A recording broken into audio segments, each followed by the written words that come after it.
दोस्तों, स्वागत है आपका हमारे YouTube चैनल प्रामाणिक जानकारी पर। इस चैनल पर मैं आपको हमेशा प्रामाणिक और तथ्यात्मक जानकारी उपलब्ध कराता हूँ।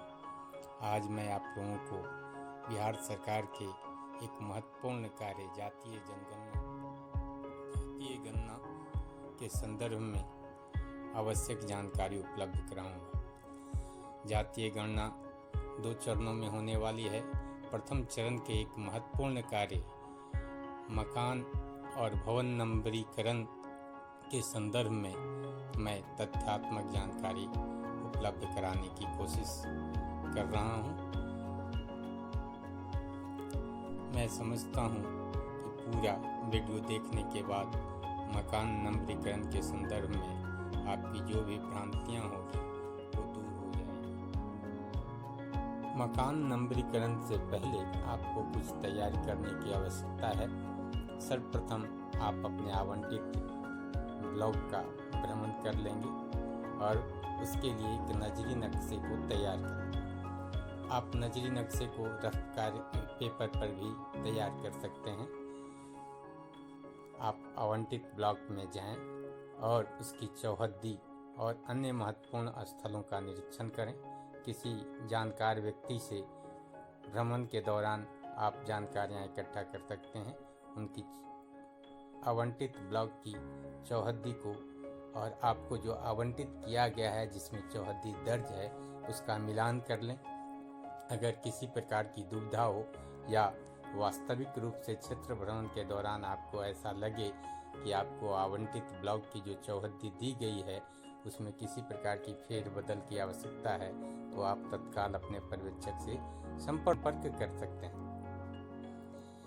गणना क्षेत्र की चौहद्दी, महत्वपूर्ण स्थान, सड़क, गली, इन सब को आप अपने नजरी नक्शा पे या जिस रफ पेपर पे आप नजरी नक्शा तैयार कर रहे हैं उसमें चिन्हित कर लें। गणना क्षेत्र की गलियों, सड़कों को उत्तर पश्चिम से दक्षिण पूर्व की दिशा में रेखांकित कर लिया जाए और क्रम से तीर के निशान से मार्क कर दिया जाए। गणना क्षेत्र का आशय आपको आवंटित ब्लॉक है। उस ब्लॉक में जब आप जाएंगे तो गलियां उत्तर से पश्चिम हो या दक्षिण से पूर्व की दिशा में हो, जैसे भी वास्तविक तौर पे आपको गलियां नजर आती है, आप अपने नजरी नक्शे पर जो आप रफ कागज पे भी बना सकते हैं। मैं तो आपको ये सलाह दूंगा कि आप एक रफ कागज पर ही सर्वप्रथम नजरी नक्शे को तैयार करें ताकि अगर कोई गलती हो जाए तो उसमें आसानी से सुधार किया जा सके। कागज पर गली के एक किनारे स्थित मकान को एक छोर से आखिरी छोर तक एक ही क्रम में नंबर देना। कहने का आशय, अगर आप दक्षिण से शुरू कर रहे हैं तो गली में जिस गली से आपने नंबरिंग का कार्य शुरू किया है उससे दक्षिण से उत्तर की ओर बढ़ते जाइए और लगातार नंबर आगे देते जाइए। लास्ट में जब आप उस गली के आखिरी छोर पर पहुंचेंगे तो फिर पूरब या पश्चिम जिधर भी गली हो उस ओर बढ़ करके और फिर गली पार करने के बाद आप नंबर देना शुरू करेंगे। इसके बाद गली को पार करते कर उल्टी दिशा में उसी क्रम में नंबर देते हुए आप उस मकान के सामने आकर नंबर देना बंद करें जहां से नंबर देना प्रारंभ किया था। अर्थात आप जब जहां से नंबर प्रारंभ किए हैं, जब गली पार करके उल्टी दिशा से नंबर देते हुए बढ़ेंगे तो संभव है कि आप जहां से शुरू किए थे उसके सामने जब जाएंगे तो वो आपका आखिरी नंबर होगा। किसी भी ब्लॉक की गली या सड़क के सीध में ही नंबर देना है। अपनी इच्छा से किसी और भौगोलिक दिशा में या किसी अन्य दिशा में नंबर नहीं देना है। अर्थात आप गली के सामने ही मकानों के मुख्य दरवाजे पे नंबर देंगे।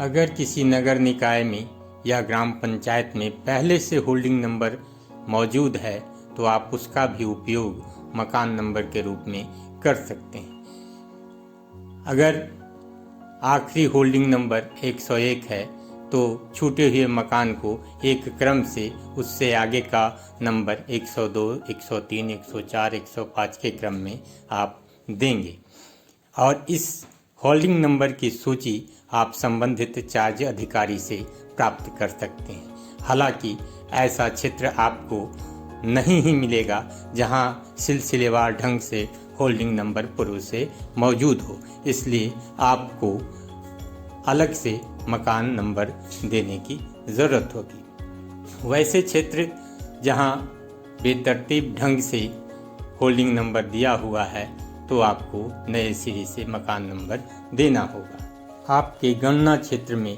आपको कुछ ऐसे मकान भी मिलेंगे जो निर्माणाधीन हैं और उसमें लोग निवास करते हैं। ऐसी स्थिति में जिस निर्माणाधीन मकान का छत बन चुका होगा और लोग उसमें रहते हैं तो उस मकान को भी आपको क्रमवार नंबर देना होगा। ऐसा भी संभव है कि आपके गणना क्षेत्र में कुछ बेघर आबादी वास करती हो जो अतिक्रमण के स्थान पर पुल पुलिया के नीचे मंदिर मस्जिद के पास अस्थायी तौर पर निवास करती हो। इन आबादी को भी इस गणना में गिना जाना है, अतः आप मात्र गणना के उद्देश्य से इनका नंबरीकरण करेंगे या चिन्हित करेंगे। लेकिन जहां सब्जी मंडी है, बाजार, कारखाना या व्यावसायिक प्रतिष्ठान जहां छत हो और लोग अस्थायी रूप से वास करते हैं, उन्हें आप पूर्व की भांति नंबर देंगे। बेघर परिवारों की गणना करते समय इस बात का ख्याल रखा जाना चाहिए कि नंबरीकरण या उनकी गणना दो स्थानों पर न हो।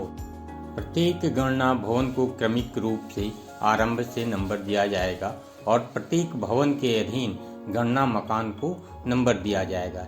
यहाँ पर भवन और मकान में अंतर को समझना जरूरी है। भवन उस स्ट्रक्चर को सामान्य तौर पर आप कह सकते हैं जिसकी छत एक हो और एक समय में बना हो, या आप ये कह सकते हैं वह बिल्डिंग जिसकी छत एक हो उसको हम भवन कहेंगे। लेकिन मकान के निर्धारण के लिए दो बातों का ख्याल रखा जाना आवश्यक है। पहली बात कि उस भवन के अंदर परिवार दो या दो से अधिक रहते हों तो उस एक भवन में दो या दो से अधिक मकान नंबर पड़ेंगे। और मकान नंबर पढ़ने के लिए यह ज़रूरी है कि उस भवन से निकास का अलग अलग दरवाज़ा अलग अलग परिवारों के लिए हो। जितने परिवारों के लिए अलग अलग दरवाज़ा निकास का होगा और जितने लोगों का खाना अलग अलग बनता होगा उतने मकान नंबर एक भवन के अधीन पड़ेंगे। अर्थात भवन के अधीन मकानों का निर्धारण दो बातों पर निर्भर करता है। पहला कि वहाँ रहने वाले लोगों का कितना चूल्हा जलता है और दूसरा कि उनके निकास का सेपरेट दरवाज़ा है या किसी भवन में परिवार के निकलने के लिए पूर्ण रूप से निर्धारित अलग अलग दरवाजा हो तो उस भवन में मकानों की संख्या निकास द्वार की संख्या के बराबर होगी। अर्थात अगर अलग अलग परिवार अलग अलग खाना पकाते हैं और उनके निकलने का दरवाजा भी उस भवन में अलग है तो जितने दरवाजे होंगे उतने मकान संख्या उस भवन के अंतर्गत पड़ेगा। प्रत्येक गणना ब्लॉक की प्रथम भवन के प्रथम गणना मकान का नंबर 001 से प्रारंभ होकर क्रम से आगे बढ़ता जाएगा। उसी प्रकार प्रत्येक भवन को क्रम से नंबर लगातार आगे बढ़ते हुए क्रम में देंगे।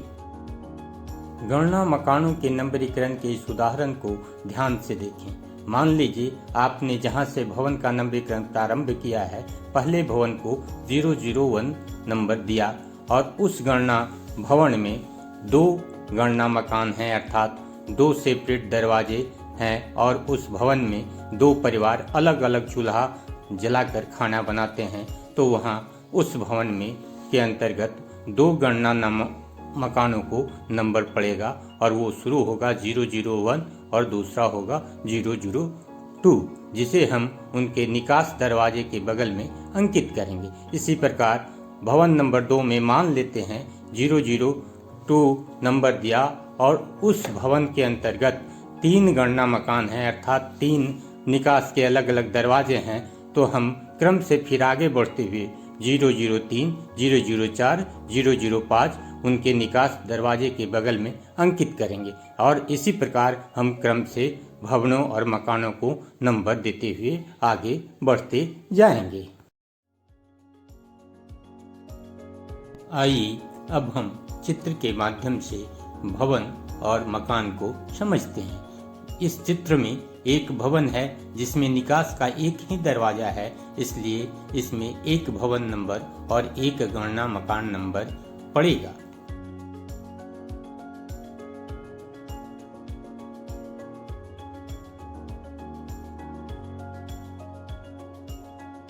आइए अब इस दूसरे चित्र का अवलोकन करें। यहाँ एक भवन है। एक भवन इसलिए क्योंकि इसकी छत एक है, 5 कमरे हैं और 5 दरवाजे भी हैं।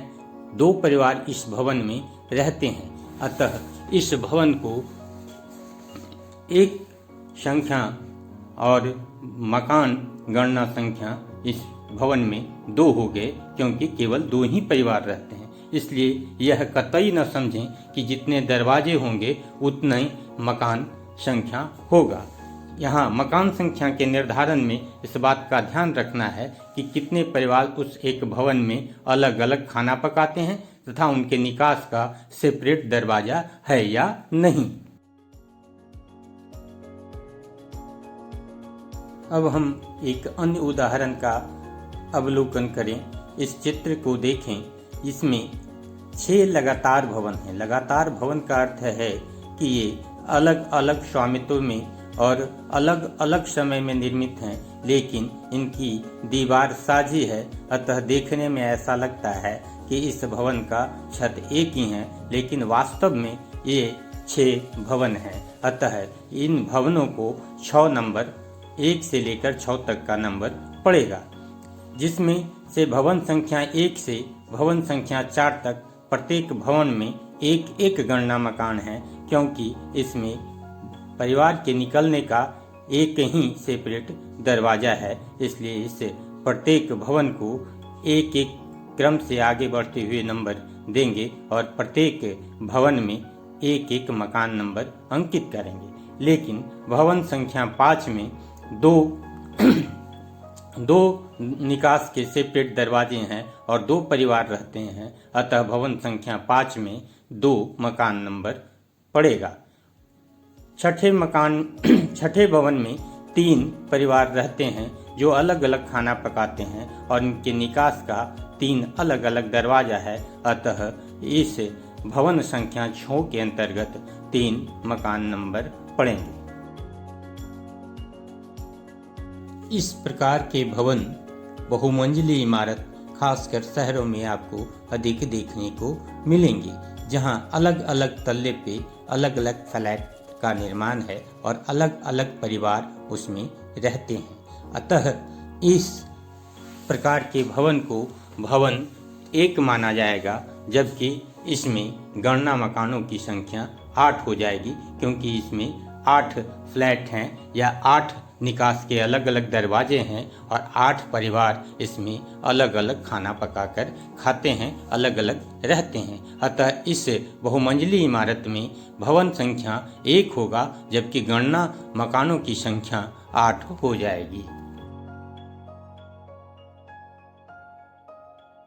मकानों को नंबर देने का कार्य पूरी जिम्मेवारी और सावधानी से किया जाना चाहिए। किसी भी परिस्थिति में कोई मकान छूटना या किसी मकान के नंबर देने में दोहराव नहीं होना चाहिए। यदि सभी सावधानियों के बावजूद कोई मकान छूट जाए तो चार्ज पदाधिकारी को लिखित रिपोर्ट करना चाहिए और अनुमति प्राप्त कर उसको भी नंबर दिया जाना चाहिए। किसी भी परिस्थिति में किसी मकान को छोड़ा नहीं जाएगा।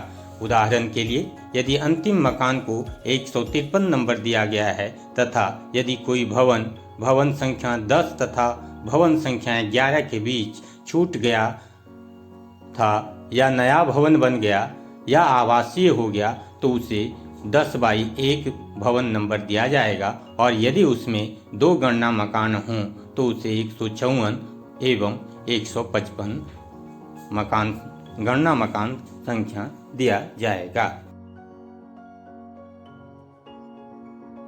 इस तथ्य को इस प्रकार समझें कि अगर भवन संख्या 10 और 11 के बीच कोई मकान छूटा था तो उस भवन को हम 10/1 भवन संख्या देंगे, और अगर उसमें 2 गणना मकान हैं तो अंतिम जो हमने पूर्व में दिया था 153 उससे आगे शुरू करते हुए 154 और 155 गणना मकान संख्या हम इस भवन संख्या 10/1 में अंकित करेंगे। बताए गए निर्देशों से सभी कार्रवाई पूरी करने के उपरांत कागज पर पूरे गणना उपगणना ब्लॉक के भवनों एवं मकानों को अंकित कर लेना चाहिए और क्षेत्र भ्रमण कर ये सुनिश्चित कर लेना चाहिए कि कोई मकान छूट न गया हो।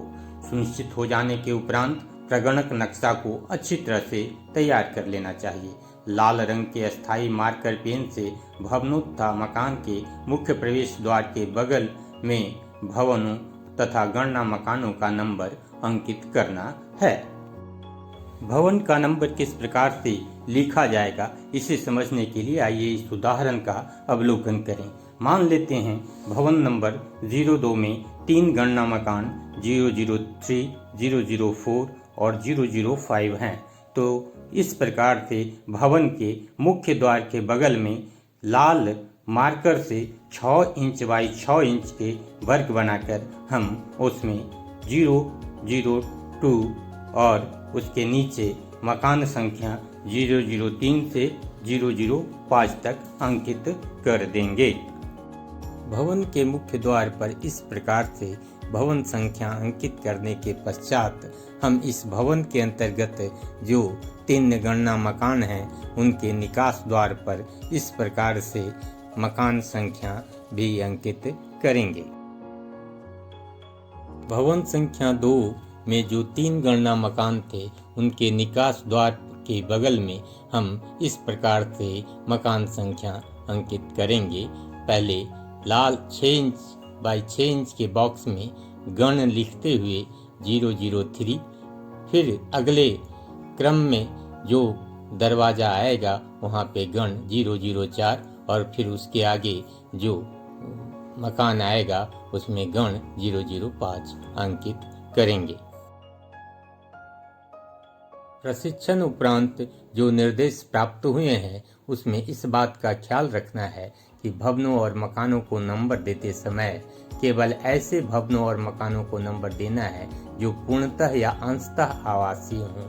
गैर आवासीय भवनों जैसे मंदिर, मस्जिद, स्कूल या ऐसा कोई भवन जिसमें कोई निवास नहीं करता है या रहता नहीं है, वैसे भवनों को हम नंबर नहीं देंगे। हम नजरी नक्शे में इन भवनों को दिखाएंगे जरूर पर नंबर नहीं देंगे। लेकिन अगर यहाँ लोग अस्थायी रूप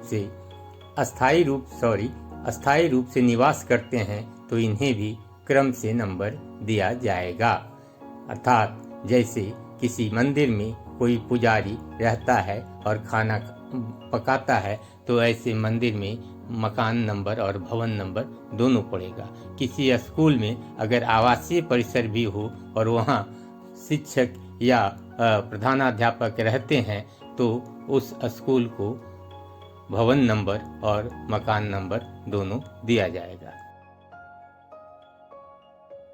मकान सूची विवरण प्रपत्र के भाग 2 में जिसमें 10 कॉलम हैं, इसमें केवल वैसे भवन या मकान की प्रविष्टि की जानी है जिन्हें नंबर दिया गया है। अर्थात केवल आवासीय भवनों या मकानों का विवरण इस सूची में दर्ज होगा। गैर आवासीय भवनों का विवरण इस सूची में दर्ज नहीं होगा। अर्थात जहां लोग रहते हैं केवल उन्हीं का विवरण इसमें दर्ज करना है। और इस प्रकार से इस सूची के भाग 2 में जो क्रम संख्या होगी वो आपके गणना क्षेत्र में निवास करने वाले कुल परिवार की संख्या को दर्शाएगा। आशा है मकान नंबरीकरण की प्रक्रिया को आप भली भांति समझ गए होंगे। फिर भी यदि कोई शंका या दुविधा हो तो आप कमेंट में जरूर लिखें। मैं कोशिश करूंगा कि आपकी प्रत्येक कमेंट का जवाब दिया जाए और आपकी शंकाओं का निराकरण कर दिया जाए। धन्यवाद।